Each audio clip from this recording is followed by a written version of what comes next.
اور پھر اس کو یہ بھی بتایا کہ اگر لانگ مارچ کر بھی لیا تو نتیجہ پھر بھی کچھ نہیں نکلنا، کیونکہ جن کو کہا جاتا ہے کہ ان کی مرضی کے بغیر کچھ ہو نہیں سکتا، وہ واقعتاً عمران خان کی حد تک نیوٹرل ہو چکے ہیں، کسی حد تک حکومت کے لیے بھی نیوٹرل ہے۔ مطلب یہ ہے کہ حکومت اگر کسی مصیبت میں پھنستی ہے تو وہ حکومت کو ہیلپ کرنے کے لیے تیار نہیں ہے، لیکن عمران خان کی مدد کے لیے بھی تیار نہیں ہے۔ حکومت تو چلیے ان کی مدد ہیلپ کے بغیر کسی نہ کسی طرح چل رہی ہے، چلتی جائے گی، لیکن عمران خان تو خارجی مدد کے بغیر چل ہی نہیں سکتا۔ ناظرین، اس جلسے میں اس نے 1 گھنٹہ 40 منٹ تک 50 منٹ تک جھوٹ بولے اور بڑی بے شرمی سے جھوٹ بولے۔ ان کی تفصیل میں نہیں جاؤں گا کیونکہ ظاہر ہے آپ کے علم میں ہے، لیکن میں 1-2 باتوں کی طرف توجہ دلانا چاہتا ہوں، بلکہ ایک ہی بات کی طرف توجہ دلاؤں گا، وہ یہ کہ اس نے کہا کہ قیامت کے دن میری اللہ سے یہ توقع ہے، یعنی اللہ تعالیٰ سے ڈیمانڈ کر رہا ہے۔ کم بخت اس نے ڈیمانڈ کیا کہ اللہ تعالیٰ مجھے قیامت کے دن کہے شاباش عمران خان، تم نے حضور صلی اللہ علیہ وسلم کی امت کو کلمے کا معنی سمجھا دیا۔ کسی نے نہیں اس کو ٹوکا بعد میں کہ ارے بدبخت یہ تو کیا بات کر رہا ہے، یہ کہہ رہا ہے کہ جب سے حضور صلی اللہ علیہ وسلم کی بعثت ہوئی ہے 1400 سال سے آج تک امت کو کلمے کا مطلب ہی نہیں آیا، اور یہ عمران خان شیخ الاسلام مفسر قرآن جی اس نے آ کر کلمہ طیبہ کا مفہوم سمجھا ہے، اور اس نے سمجھا ہی نہیں ہے بلکہ امت کو بھی سمجھا دیا ہے کہ کلمے کا معنی کیا ہے۔ اس سے پہلے کلمے کا کسی کو پتہ نہیں تھا۔ بڑے بڑے ائمہ فقہ آئے، بڑے بڑے ائمہ حدیث آئے، مفسر قرآن آئے، صلحاء آئے، علماء آئے، صوفی آئے، اور ہر طرح کے مصلحین آئے، مجاہدین آئے، کسی کو پتہ نہیں تھا کہ کلمہ طیبہ کے معنی ہیں، اور کلمہ طیبہ کے معنی اگر کسی کو آئے وہ ہے جس کو کلمہ طیبہ پڑھنا نہیں آتا۔ رات بھی اس نے جلسے میں لا الہ الا اللہ کہا، محمد رسول اللہ نہیں کہا۔ کیوں نہیں کہا؟ کیونکہ مرزا مسرور کا معاملہ ہے، وہ کہتے ہیں کہ مرزا غلام محمد رسول اللہ، تو یہ بات جلسے میں کہہ نہیں سکتا، لوگ ماریں گے، اور وہ اس لیے نہیں کہتا کہ عقیدے کے خلاف ہے، محمد رسول اللہ کہنا اس کی عقیدے کے خلاف ہے، تو اس لیے یہ آدھا کلمہ پڑھتا ہے، پورا کلمہ پڑھتا ہی نہیں، اور اس نے یہ دعویٰ کیا ہے، اس پر اس کے خلاف احتجاج ہونا چاہیے، اس کا نوٹس لیا جانا چاہیے کہ یہ 1400 سال میں پہلا آدمی ہے جو کہتا ہے کہ نہ صرف یہ ہے کہ مجھے کلمہ طیبہ کا معنی آتا ہے بلکہ میں نے امت کو اس کے معنی سکھا بھی دیا ہے، اور اسے یہ بھی بتایا کہ قیامت کے دن اللہ تعالیٰ اس کو کہے گا مخاطب کر کے کہ شاباش عمران خان، دیر رات۔ اچھا، اس میں کلمہ طیبہ کا معنی کیا سکھایا؟ یہ سکھایا ہے کہ تم مجھے حکومت میں لاؤ، یہ ہے کلمہ طیبہ۔ امریکہ کی سازش، سارے بیانیے اس کی پٹ گئے، امریکہ کی سازش، جھوٹ، اور خود دیکھو امریکہ کے کس طرح یہ پاؤں پڑا ہوا ہے، کبھی سفیر سے ملتا ہے، کبھی وہاں لابجنگ فنڈ بناتا ہے، کبھی کوئی پیغام رسانی کرتا ہے، کبھی کوئی پیغام رسانی کرتا ہے، اور جلسہ میں آ کر یہ کہتا ہے کہ امریکی سازش ہوگی، امریکہ نے ہمیں غلام بنا لیا۔ 3.5 سال اس نے حکومت کی، اس کو پتہ نہیں چلا کہ پاکستان پر امریکہ کا قبضہ ہے، امریکہ کی حکومت ہے، ہم امریکہ کی غلامی میں زندگی گزار رہے ہیں، اور جب حکومت ختم ہوئی تو فوراً ہی اسے پتہ چل گیا کہ ہم تو امریکہ کے غلام ہیں، اور جو عسکری قیادت ہے اس کے لیے صرف میر جعفر اور میر صادق کے خطابات رکھ دیے۔ ناظرین، آخری بات، جلسہ سے پہلے ایک بہت بامعنی حرکت انہوں نے کی جس کا کوئی مقصد تھا، اور اس حرکت میں پرویز الہی بھی شامل تھا۔ پرویز الہی کا ماضی آپ جانتے ہیں، مشرف کے دور میں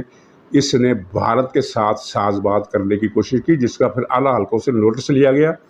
ورنہ ہمیں یہ نظر آ رہا تھا کہ کوئی اکھنڈ پنجاب بننے جا رہا ہے۔ آدھا وقت یہ وہاں جا کر امرتسر، جلندھر اور شملہ میں، چندی گڑھ میں جا کر بیٹھا رہتا تھا، ہر روز ان کے لوگ آ رہے تھے، ادھر سے یہ جا رہے تھے، تو یہ اکالی دل کا خالصہ ہے اور پرویز الہی بنا ہوا ہے۔ تو یہ پرویز الہی اور عمران خان کی ملی بھگت کے ساتھ کل لاہور میں